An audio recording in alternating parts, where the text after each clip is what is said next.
But hello and welcome to everybody. I'm Steph Edusei, and I just wanted to quickly say welcome to Black All Year. I'm the creator of Black All Year, and it was set up to remind everyone that Black issues and challenges, our achievements and experiences happen all year round and not just in Black History Month. If you have missed any of our previous events, they are available on YouTube and as a podcast, and we do have some special podcast-only material. If you're watching or listening after this event, it'd be great if you could like and subscribe, because it will mean that you get access to the material, but it also helps others to see that too.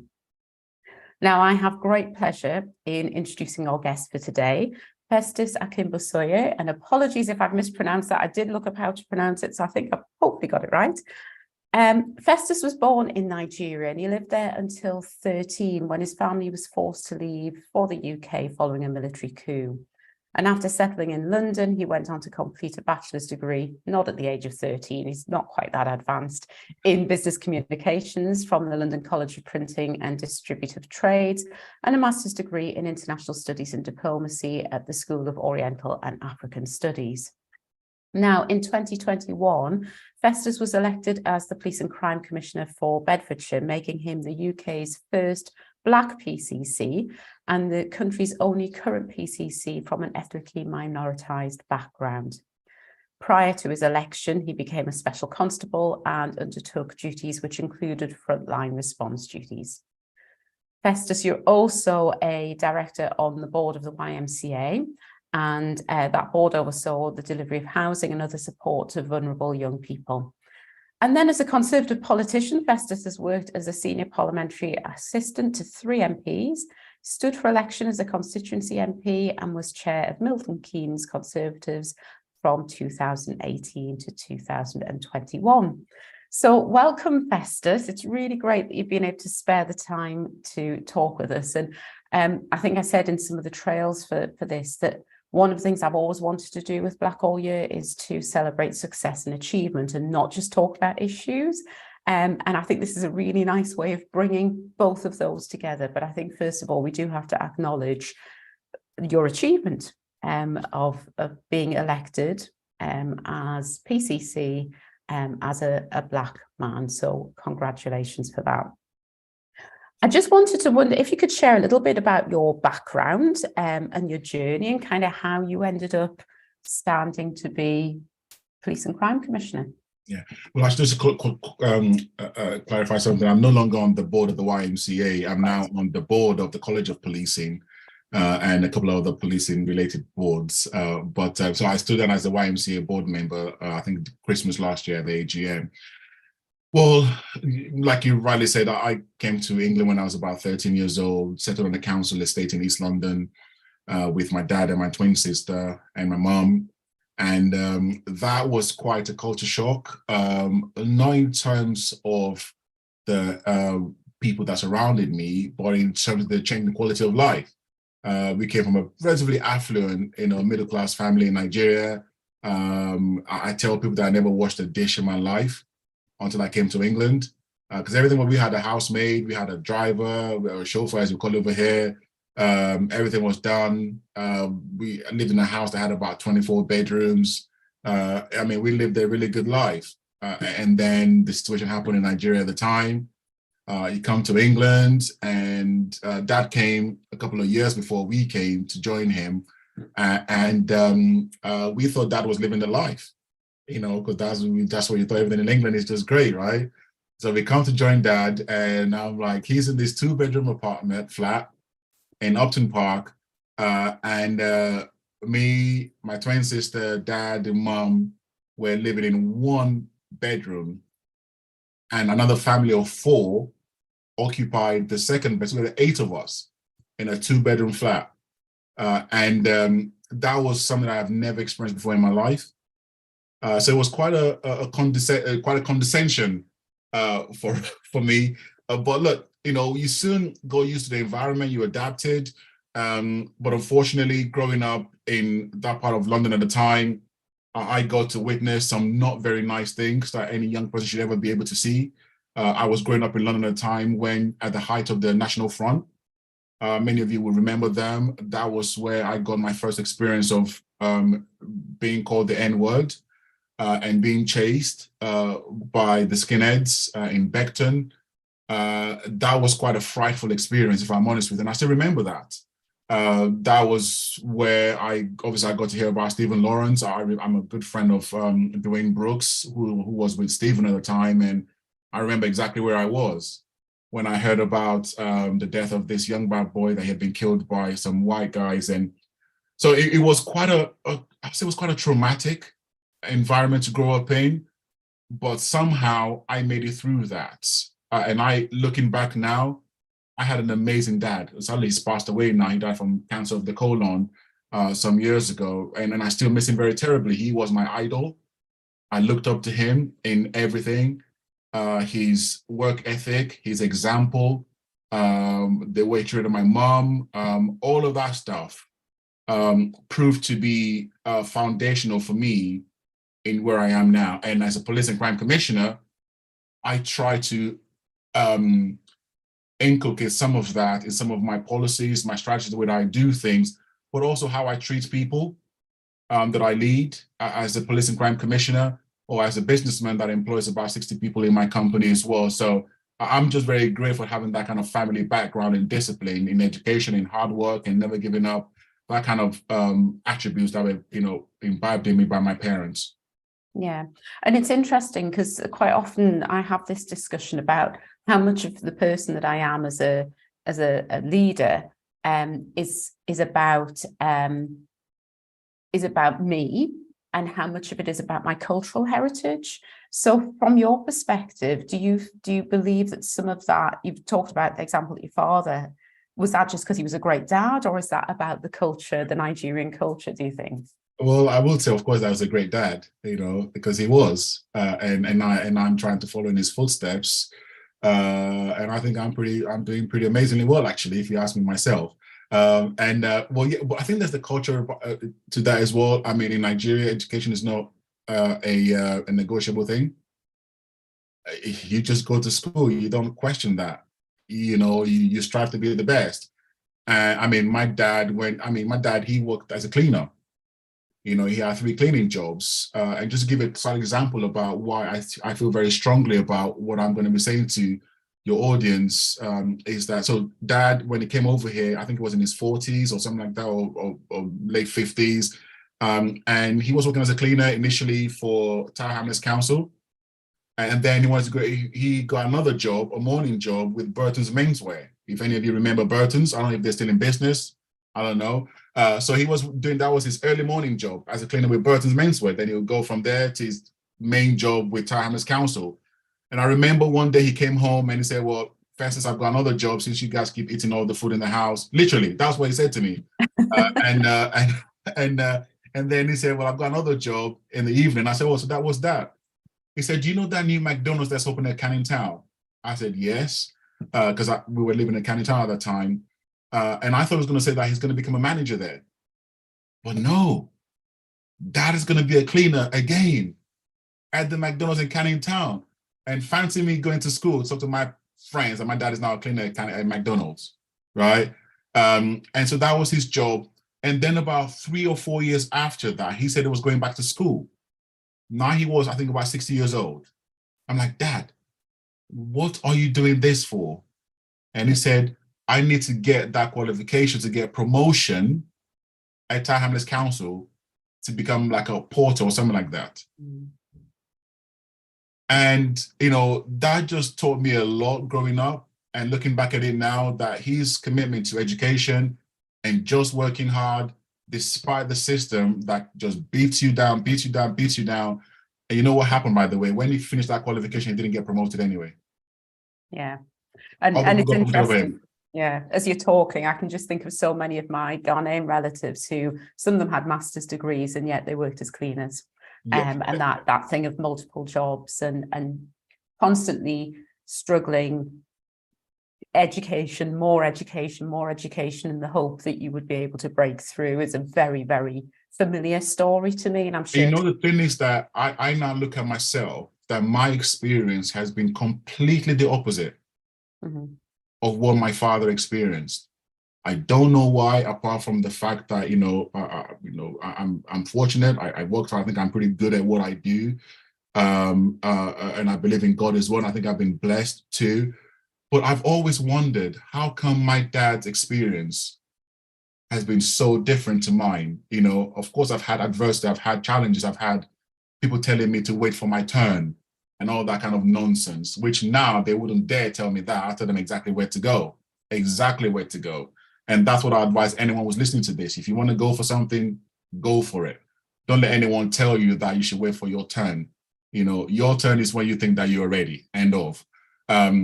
But I've always wondered about that.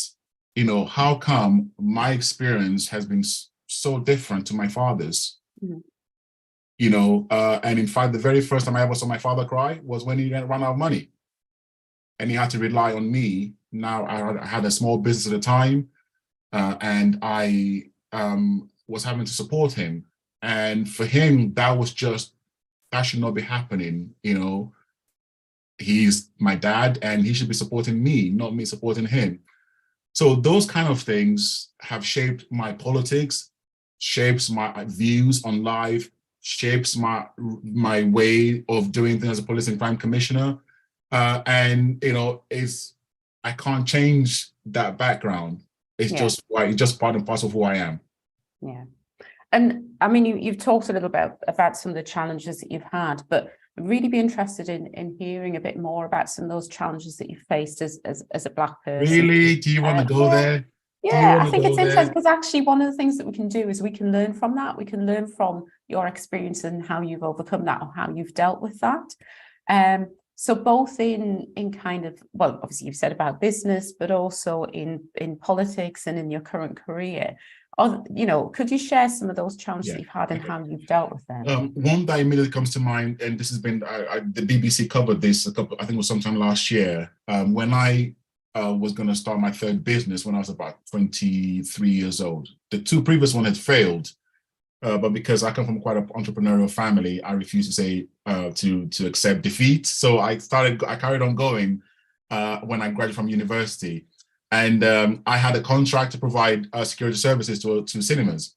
So one company gave me a contract. This was in Wood Green, and they gave me the contract notes.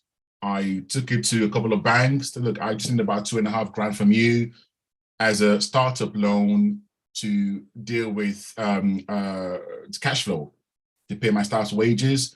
And then my invoice will get paid every month. And by then I'll be able to pay you back in a couple of months anyway. So I went to 2 or 3 high street banks and they all just turned me down. And I remember going to one bank, I won't say which bank it is, in the city of London, because I thought I was a big guy. So I'm going to go to on Threadneedle Street. I had this big dream of having this amazing company that was going to employ lots of people and it was wonderful. So I thought, let me go to the city of London. And so I went to this bank. I took my business plan to the lady. She looked at it, and no word of a lie, she said, "Just sit there, Mr. Akinbusoye, and I'll come back to you." I was just, I think, 22, 23 at the time. She went to an office. I still remember the back of my mind now, her walking to this room, and about 5 or 10 minutes later, she came back, and she said to me, "I'm sorry, Mr. Akinbusoye, we don't do business with your postcode." Wow. Which was something that I'd never really understood before. I never come across that before. I still live in this kind of perfect world, despite the stuff with the neo-Nazis in as a teenager in Beckton at the time. But this was just different.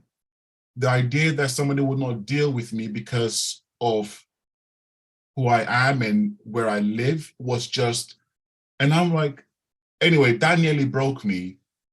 But I remember going to my dad and talking to him about this, and he was like, "Look, first, he calls me Kende by my Nigerian name, Kende, which means last to come because I'm a twin."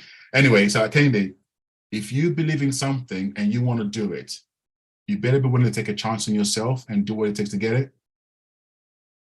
And he was kind of harsh like that. He didn't say like, "Oh, poor you." That was not my dad. That was not him at all.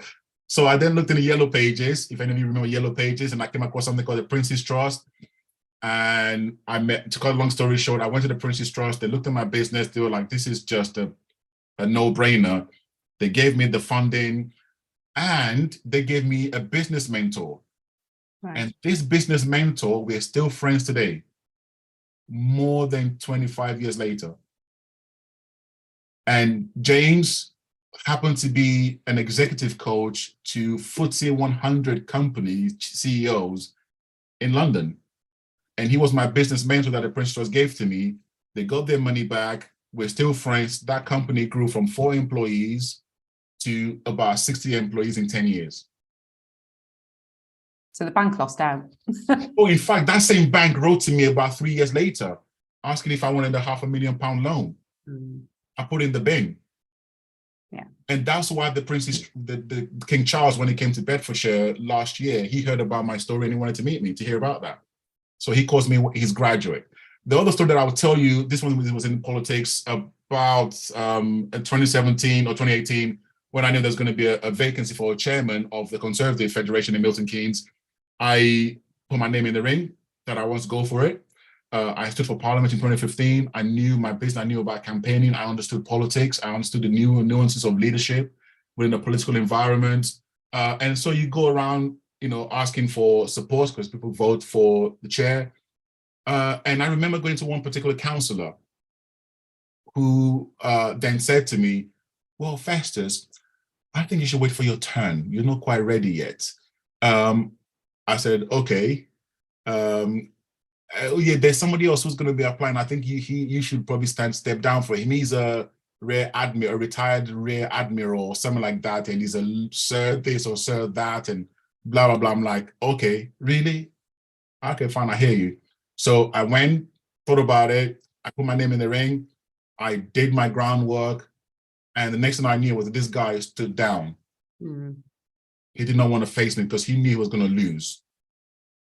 So I won that election unopposed. And I served the three full terms as chair. And then I stood down the year that I actually became PCC. So you can assume the ethnicity of those individuals that I encountered. Whether it was because of my race, I don't know. But I choose to take no for an answer. Yeah. Because I believe in myself and what I'm capable of achieving. Yeah, and I'm just, as you've been talking, I've been kind of really curious about, so obviously your early years were quite a privileged upbringing in Nigeria. And I do wonder how much of that has given you this kind of confidence to then just go, well, I'm not accepted, no, because you've had that grounding of advantage. And then that very stark contrast when you then came here. Do you think that's had any bearing in your resolve to just get on with it? I don't think so, because Britain became a leveler. You come over here and you start literally from the ground again. Everything around you is wiped away. I mean, I had, the only privilege that I had was that I managed to get to England as an immigrant. That was it.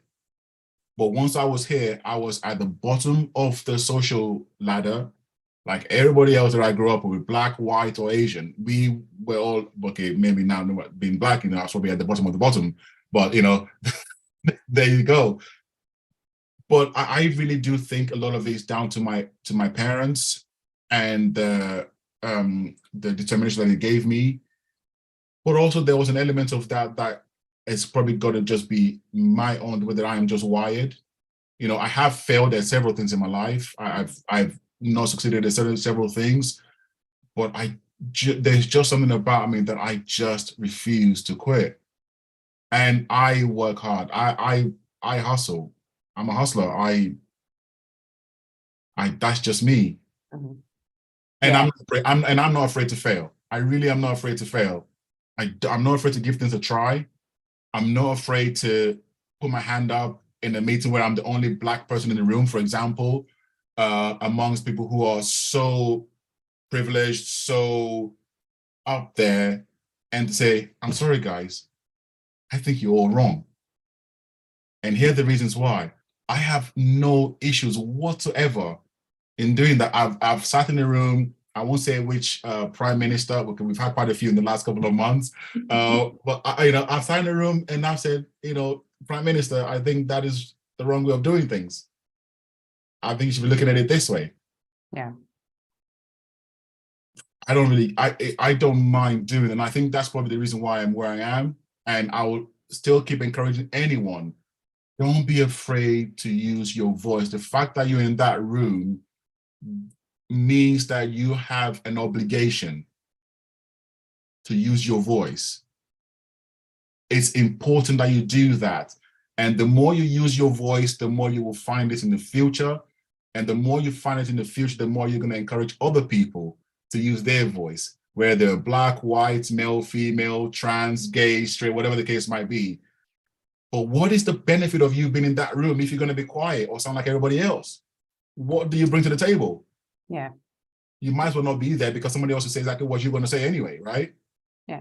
And I mean, we've had interesting discussions on Black All Year before about safety and about the safety to do that. And I think there is, I do wonder, and I think if I think about my own position, I think I've got, Evelyn's just commenting there, I think I've probably got to the position now where it's kind of the requirement for me and the duty that I feel to speak up and be that voice is outweighing, do I feel safe to do that? And I think what I would always acknowledge is that that there will be some people who do not feel safe because their entire livelihoods are dependent on that role, and therefore it's very difficult for them to speak. I understand that. I understand that. But I can really just tell you about me and how and the risk that I choose to take.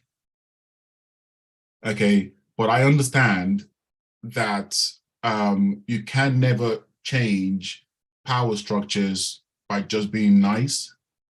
It doesn't happen. You know, it's just the way it is. But look, I'm not going to ask anyone to be like me and be willing to put their livelihoods on the line. But what I found is this, though, this is the honest truth. Very often, that thing that you want to say, but you're worried about saying, there are many other people in the room who are thinking the same thing, who are in position of power, but they just are afraid. Look, I've sat in meetings with senior chief constables in the country, say around the race action plan. And point blank, I told them exactly what I thought. And afterwards, I had some of them mess with like, Festus, you know what? I agree what you said, but I just can't say it in public. Yeah. And so, I mean, like I said, well, you're now in this position, you've got all this power, but you don't want to speak, really? I'm like, what is the point of your power in the first place? So, but look, the more people like me and you use our platforms to speak in a dispassionate way, in an emphatic way about some of these issues, the more hopefully it will create, maybe in a small way, in a gradual way, safer spaces for more people to be able to speak in the future as well. Because if Festus can say it on national TV, maybe it's okay for me to say it as well. And I'm cool with that. Yeah.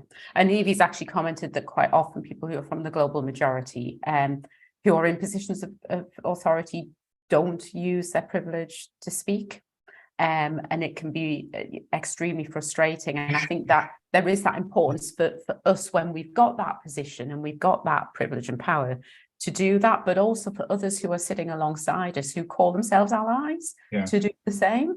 Which is why, you know, you might have seen that interview I did with Beth Rigby in January or February this year. And it was quite an interesting one because you don't get a briefing necessarily about what you're going to talk about, and that's fine with me. But I told her that I was going to be frank about, I'm not going to give you political answers which I can do, you know, but there's no need for it. And there's no point in me being where I am now if all I'm going to do is just sound like everybody else and not bring my own lived experience to the table. Otherwise, there is no point.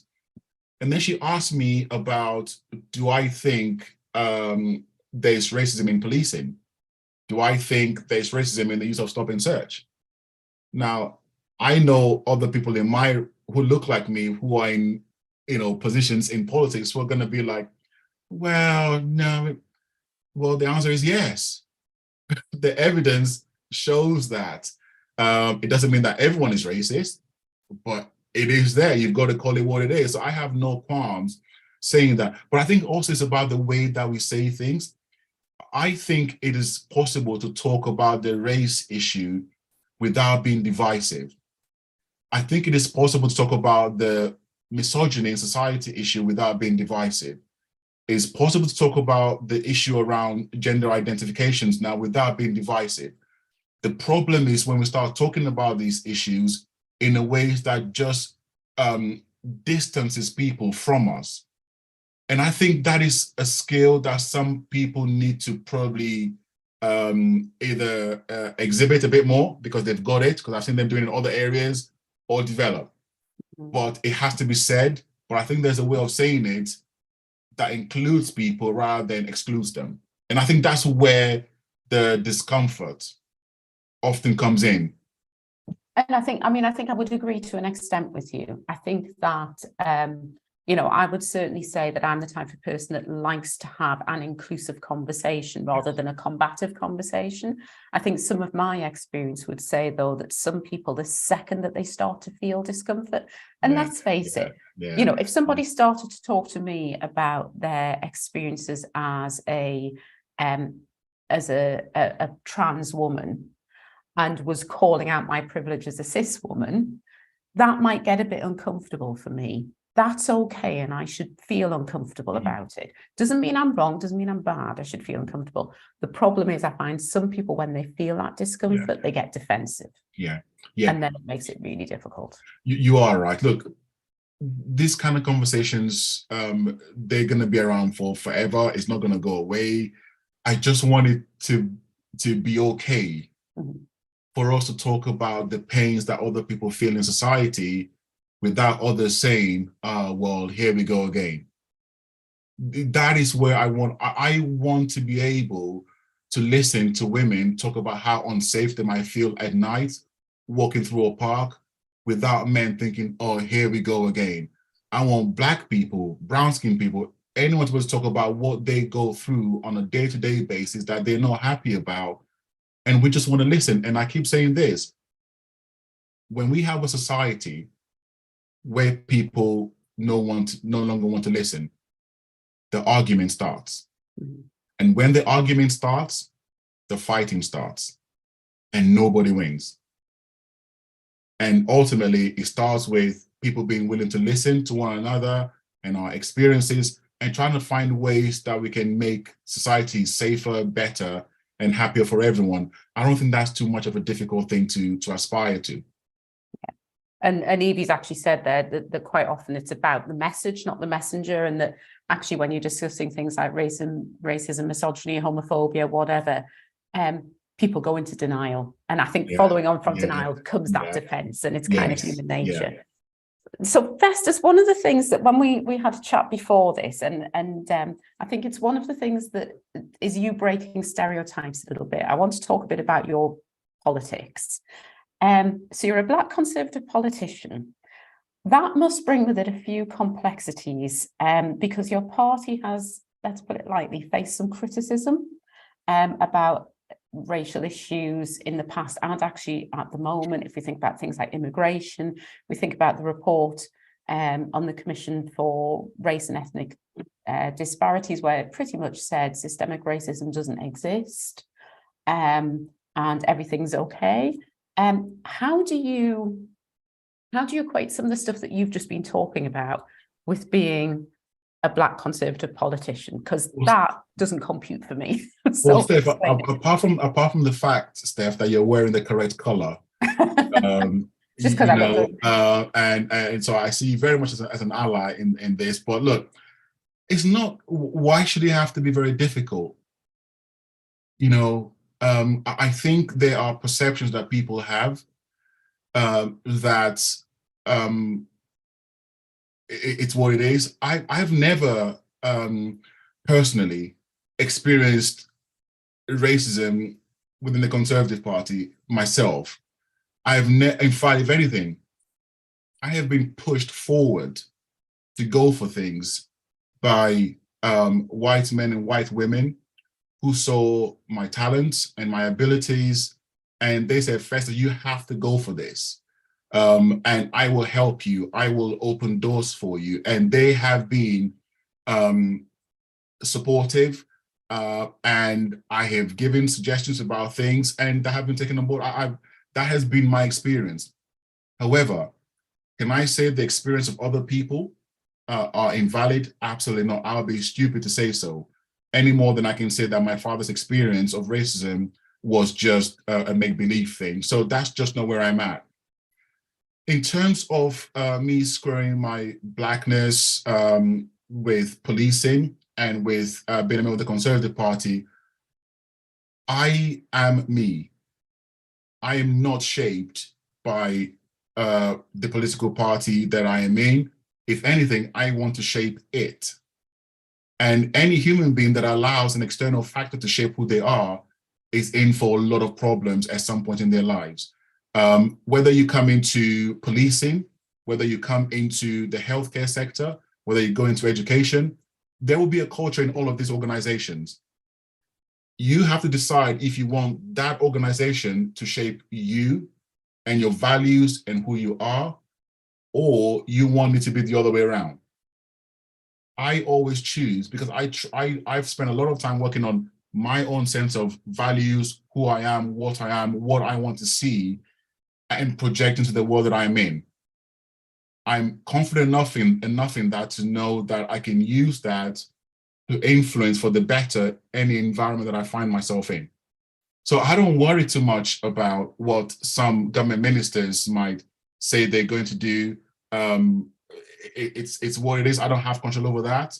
But whenever I have the opportunity to share my views in a way that actually can influence that, I will do that, irrespective of what that implication that will have for me in the future or not. So honestly, I do not have a big issue squaring my race with being in policing or being the Conservative Party, because I can see how me being who I am is having a positive impact in those two spaces.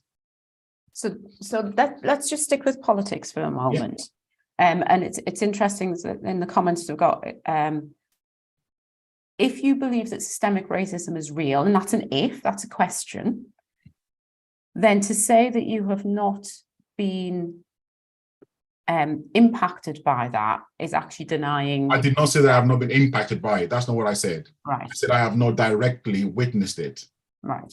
Those were my words. Mm. So from your perspective, when you're saying about not having experienced racism directly, it's that tangible one-on-one type of racism rather than that more systemic. Oh yes, yeah. So that's not, so me saying I've not seen it personally does not mean that it doesn't exist. Like I've just said, you remember I'm talking about my dad as well and what other people would have told me they have experienced. But it also does not mean that the system does not create barriers, which is what systemic racism really means. If you look at if you go by the Macpherson report, that the systems and the institutions and the processes that are in place make it difficult for certain people, by virtue of who they are or what they are, to be part of that environment. Of course, that happens. I can tell you how I've chosen to deal with it, which I've kind of mentioned in the past a few minutes, but I'm not suggesting by any means at all that it doesn't exist, nor do I think that means that I haven't experienced it directly is denying the existence of it. Yeah. I hope that makes sense. Yeah, it does. And then so again, like I said, this is about me and just kind of, It's fine. Resolving things. So when you are a member of, a supporter of a political party that has come out with some of the policies that our government has come out with, to remain a member of that party, how can you do that? Maybe this is just preposterous, right? Christianity was used to justify the slave trade. How many people in this audience are Christians, right? Islam was used to justify the slave trade. How many people in this audience are Muslims? Okay, the Labour Party was a party that took this country into a war in Iraq that killed many, many, many people. And this country is still suffering the impact of that till tomorrow. There are people who have been in the Labour Party who are Black. who are Muslims, Mhm. right? This idea that you can't be one thing and belong to one group is just ridiculous. The NHS has got even greater level of disproportionality in terms of outcomes. Look at what happened with Black women in the NHS, in maternity wards. How many Black nurses are there in the NHS? Do we support the NHS? Yes, we all do. We all think the NHS is the one of the best thing since sliced bread. So this idea that you can't be in something because that organizations, one or two people have some ideas within that organization, I think it's just preposterous.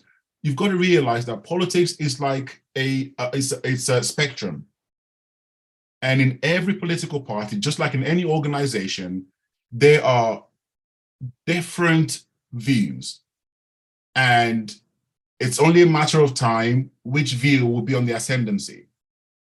It's only a matter of time. Those who were ardent Brexiteers, they gradually, the pendulum is swinging one way, and eventually things will swing in roundabouts again.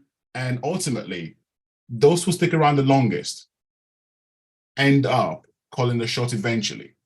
But if all Black people were to become Labour Party members or Labour Party supporters, that is not good news for Black people, in my opinion. If all Black people were to be in the Tory party, for example, that would not be a good news for Black people.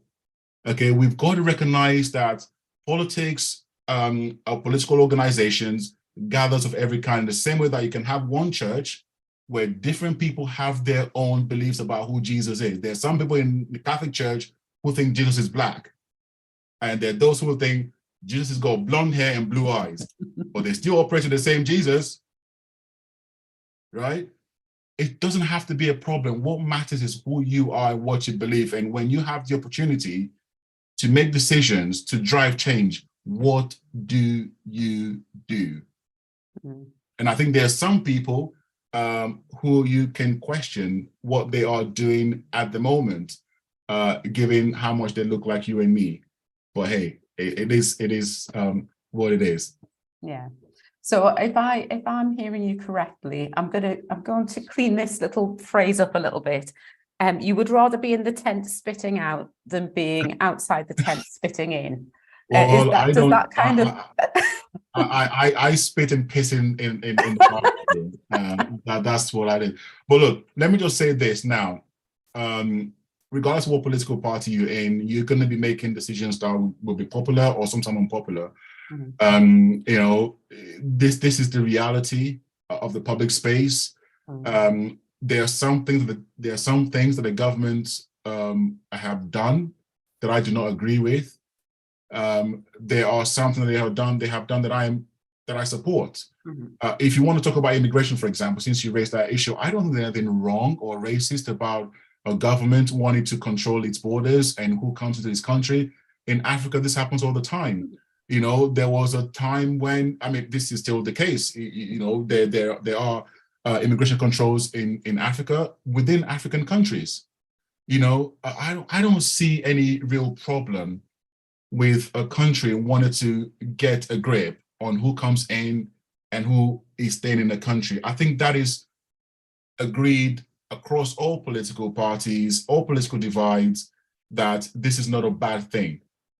However, I understand the concerns that some will have about the language. That's one thing I really worry about. I think it is absolutely obscene that human beings will be described as like cockroaches and referred to in a very, very inhumane way. That is not how that's not the kind of society that I want to live in. It is totally wrong, and I do not support that. And I have been quite public in some cases, opposing some of the language that has been used by some government ministers in the past, and that's a matter of public record, and I'm not going to change that. Yeah. And I think there's something as well that I would love to see from across the political spectrum, is that recognition and acceptance of the role that the UK has to play in creating the circumstances that means that people have to or want to leave their countries of origin. And I think there's just a general lack of that. It's almost as if it has nothing to do with But would you challenge a Black person who's in the Labour Party because we've got people who are coming across the border who are coming from Iraq now. Yeah, because well, like I say, it's across the political spectrum. There needs to be that acceptance that we have created a lot of those conditions, and continue to create those conditions. Yeah, and it's a real challenge, because I can understand the political dynamics that is somewhat driving this narrative and policy move. But the reality where we find ourselves in Britain right now is that we've got the highest ever proportion of job vacancies available that are unfilled.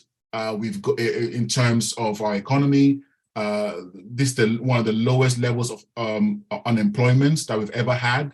If you want to grow economy, you need people to do the jobs. Yeah. Right. So even if we're having children in this country at a slightly higher rate than an European average, those kids will not be working anytime soon. Yeah. Right. So you need the labor, you need people to do the jobs. So I'm sure somebody somewhere is talking some sense to someone that you actually need people into the country to do the job. And what people don't want to accept is that if you look at immigration from outside of the EU, it is the highest it's ever been. Yeah. Go figure. Yeah, and I mean, we could have a very long discussion about some of the lines. I think without saying much more, you kind of know exactly where I stand on this issue. Yeah. So I just wanted to kind of pick up on one of the things. So I know that you have come out and been very supportive of Stop and Search, and obviously amongst the Black and ethnically minoritized population, that is a bit of a controversial tactic of the police. So can you talk a little bit about Stop and Search and where you stand on that? So I start from the point of view of I have been stopped and searched 6 times. First time was as a 19-year-old in London, where I asked the officer, as a cheeky young teenager at the time, why have you stopped me? And I was told, just to make sure you're not one of London's most wanted. That was it. I've since been stopped. So 3 times in London, once in Hertfordshire, once in Bedfordshire, and once in Buckinghamshire. Mm-hmm. But none since I've been a police and crime commissioner, by the way. I hasten to add. I think that's interesting. Clearly, I have a recognizable face. But look, but then when I became a special constable, volunteer police officer, I did stop and search, and I stopped people whether they were Black, white, or Asian, whatever the case might be. But at the same time, so I see this from both sides of the fence. But also, I have had there's a young boy that I used to mentor many years ago when I lived in London, who was beaten to death, with a dog chain in broad daylight in East London. One of a young family friend of ours in Hackney, there was a documentary about him on Radio 4 a couple of months ago.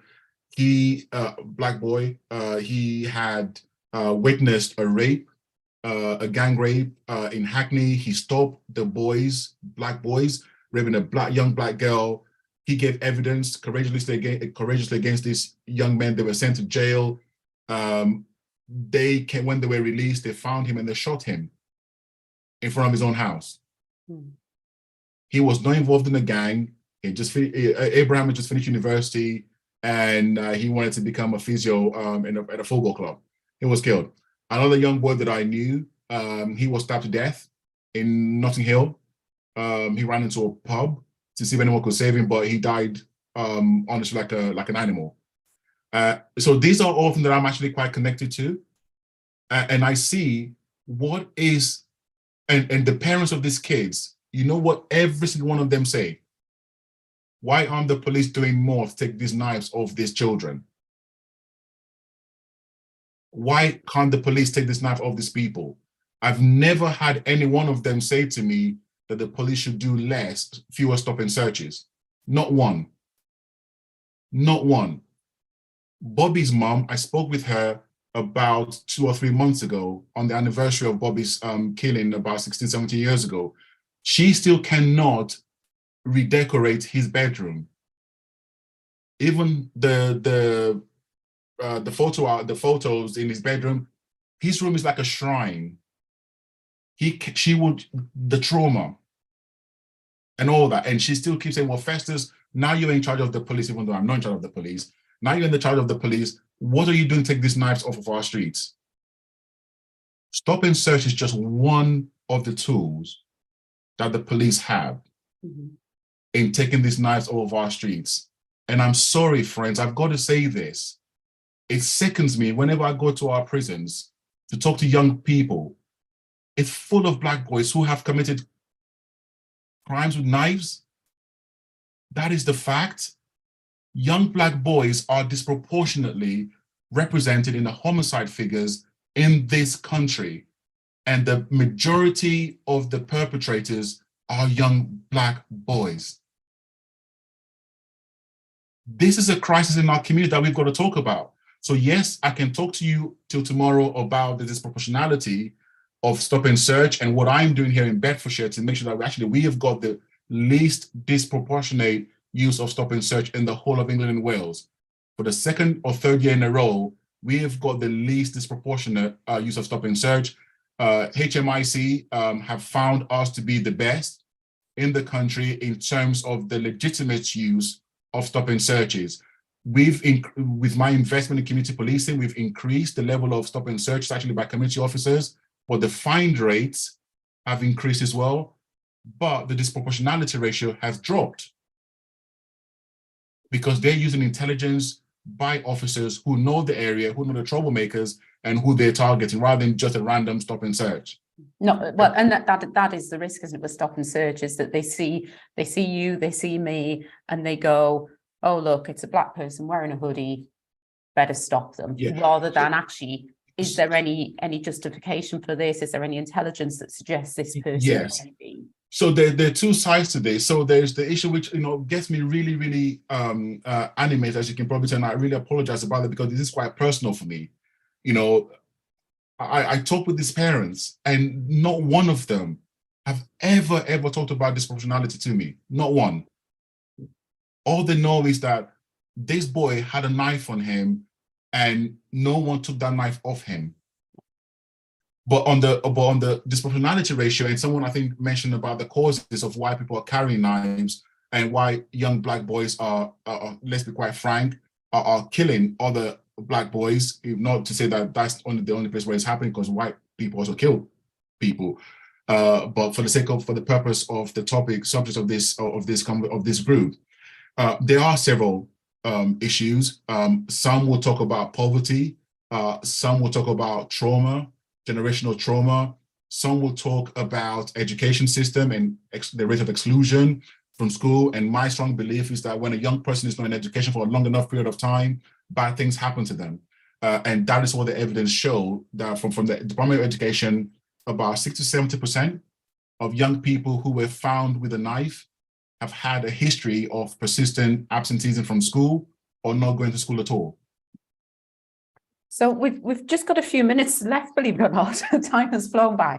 And I think that's a really good point for us to just kind of touch on before we end, around actually how are you using your role as PCC to look at addressing some of those root causes? What is it that you feel that you can do in your role to tackle some of those systemic issues that are pushing people more towards crime? My very starting point is that policing has got to be something that is done with the public, not to the public. And one of the ways you do that is by being transparent and open.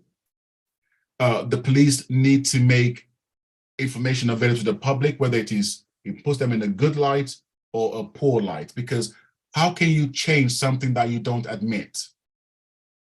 How can you fix something that you don't see as a problem? How can you touch something that you can't see? And if the police are publishing for the public to see the level of stop and searches, the ethnic breakdown of those who are being stopped, the outcomes of those searches, okay, the age profile of those who are searched, the location of those searches, unless you have that information in the public domain for the public to scrutinize, right? How can you start to deal with the disproportionality issue, number one?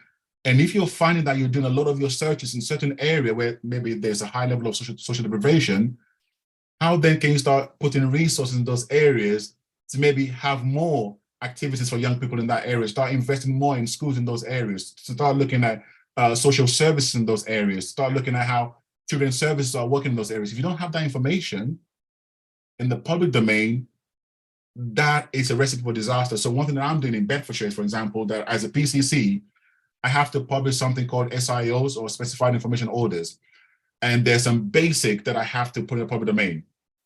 I choose to go beyond my legal requirements to publish all of that information so everyone can see it, right?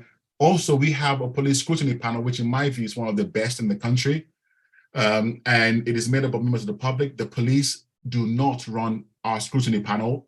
I recently took the oversight of it into my office, or a secretariat, or rather a couple of months ago.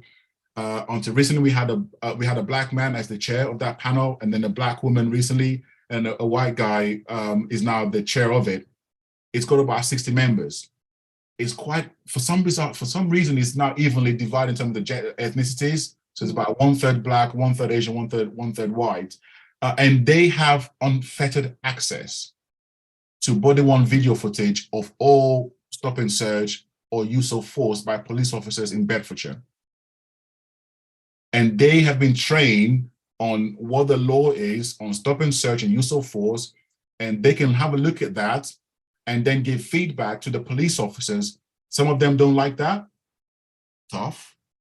But it has to happen. Yeah. And we have a situation now where when we look at the stop and search league table, so to say, well, there isn't a league table, but you kind of look at the information. Which officer has been carrying out the most stop and search? What are his or her fine rates? If you're finding that the disproportionality ratio of that police officer is a little bit out of kilter with the norm, they have to have a conversation with the assistant chief constable. Mm-hmm. Now, that is a massive leap for them to, not because we want to stop them from doing their job, but we want to find out, why are you stopping that many people? And, oh, and by the way, you ain't finding nothing. What are you doing? Right? So when they know they're going to have that kind of conversation, people just think a little bit more before they start doing certain things. So we haven't seen stop and searches falling as a result of this. What we've actually seen is that it's gotten better. And this is what we need. We don't necessarily need less stop and search. The police need to do their job, because people don't have an X-ray device to see who's got a knife or a gun, whatever it is on them. It just needs to be better. The other thing that I think that we need to be doing is that police and crime commissioners need to do a much better job in holding their chief constables accountable for the way they use these powers.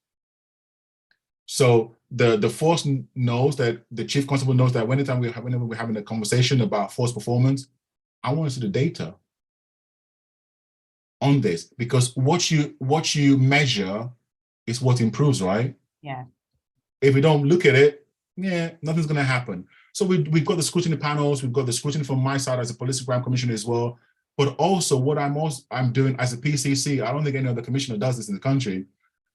My PA was telling me that yesterday I've probably been to about 87 schools since April last year. Now, I couldn't do any beforehand because lockdown, schools were not allowing anyone to come in.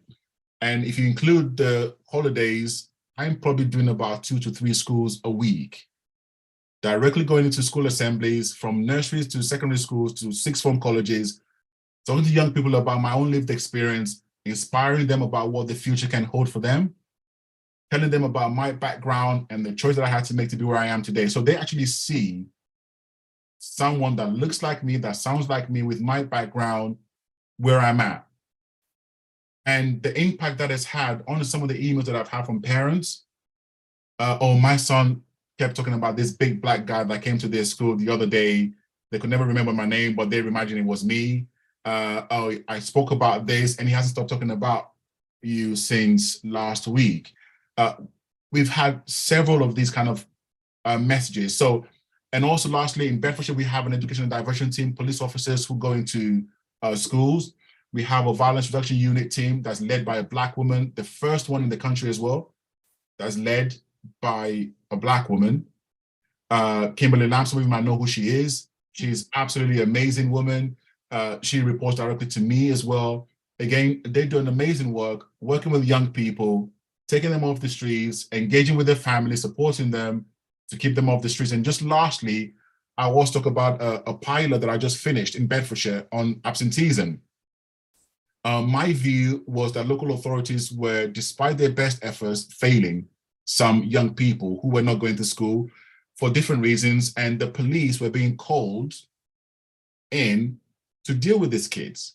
Now, in my view, why the hell are the police being called to deal with the case of a child who's been absent from school? You're just criminalizing these kids. You know, we don't want kids to be having that kind of exposure to the police, especially when they haven't committed a crime. Some of them are known to the police. So I decided to use some of the funding from our VRU to get some of their youth officers, the youth intervention specialists, to actually take the referrals from the school of a child who's not been to school, let's say for about a day or two, and they go visit them at home or talk with their parents. So they're not part of the police. They're not part of the local authority. They're not there to fine you and take you to court. They're just there to find out what the problem is and what can be done to help you get back into school. And we have had 100% engagement rate of the 180 or number of kids that they actually worked with in the last 12 months. Amazing. So we now have a young person who was not going to school before, who's now in an apprenticeship program. We've got one that now wants to join the army. Another one is not some kind of a restricted itinerary in school. So he's going into school for a couple of hours before he wasn't going to school at all. But we had to pilot this in Bedfordshire. So I've just written to the education secretary, letting her know about what we've done, the impact that we're having. And some of these kids, unfortunately, they're the ones who end up getting exploited by the gangs. Yeah. So hopefully that gives you a small idea of some of the things that I'm trying to do in my own space. Great, thank you. We're going to have to draw it to a close. I think one of the things I've been struck by, though, is that, and there's been some stuff in the comments about this, is that if one accepts that racism exists and that systemic or institutional racism exists, and start from that point, you can actually start to make a difference. Yeah. And I think perhaps that the barrier that we've got in some areas, and particularly some police forces that are, some police services. You can talk about the Mets and Greater Manchester, yes. That reluctance, that absolute denial, that inability to use those words are actually blocking progress. What I want to say about that is this, friends, is that let us not delegate our own powers to other people who have other ideas. I understand the importance that some of us are placing in the need for certain individuals to accept certain things. We are not going to be able to change that for everybody. There are some people who are going to accept that we're in a free country. Some people will accept certain things and some people won't, but that must not stop the need for progress and change. So they can deny all they want. The reality stares them in the face, and eventually it's going to slap them in the face, right? So what I choose to do, I accept that these institutional problems are there for women, for ethnic minorities, for global majorities, it is there. And my rationale for wanting to change this is this. I want this country to be the best country for anyone to live and do business and to raise a family. We can't do that if we're not getting the very best out of all of our people. Racism, misogyny, homophobia, all of these kind of prejudices dampen aspiration, and it clobbers desire, and ultimately stops people from progressing and giving the best that they can to this country.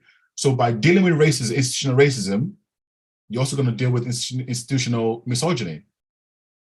And I keep saying to all these people who deny something, I say, look, what you allow to continue in your organization is what you institutionalize. And by institutionalizing one thing, you're going to institutionalize other things. Very rarely will you find an organization that is institutionally racist, but it's not institutionally misogynist as well? Because these things do not exist in isolation. They just don't. So by tackling one bravely, you're going to deal with the others. And that's what some of these leaders have to recognize. I see it. The chief constable in Bedfordshire gets it. And I'll keep using my influence wherever I can to try and make those kind of changes. Thank you. So thank you very much, Festus. I think it's been, we could have talked all afternoon. I know we could have talked all afternoon because it's been— No, you could have talked all afternoon. I'll listen to you. And hopefully we'll be able to catch up again, because I think it's a conversation we should keep having. But we do have to let you go and let everybody who's joined us today go. Just to let you know, we do have some more events coming up, so please keep an eye on Eventbrite so that you can book them, and let me know if there are topics that you'd like me to cover in future on blackallyearuk@outlook.com. And once again, if you're watching this on YouTube or listening to the podcast, please like and subscribe so that you can find out about future events and help others to find it too. Can I be naughty and say something just lastly, just by way of encouragement to anyone who's watching this podcast? Just go for it. Whatever it is that you want to achieve, regardless of the color of your skin, your gender, your religion, your sexual orientation, don't take no for an answer. Don't let anyone tell you that you're not ready. Apart from, if you think that you're not ready, then you're probably not. But if you believe that you are, if you believe that you're 50% good enough, that is more than good enough. Don't give up. Don't let anyone tell you that you're not ready. Just go for it. And yes, there are going to be individuals who are not very kind, to put it politely. That's fine. You just focus on what you want to achieve. Keep having good intentions, good ambitions, and the things will happen. But don't give up, please. Our children need you to excel, for them to be able to excel.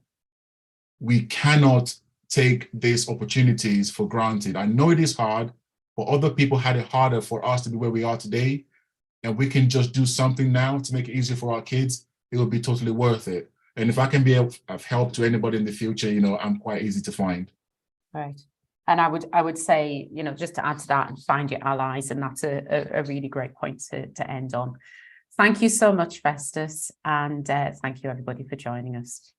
Bye.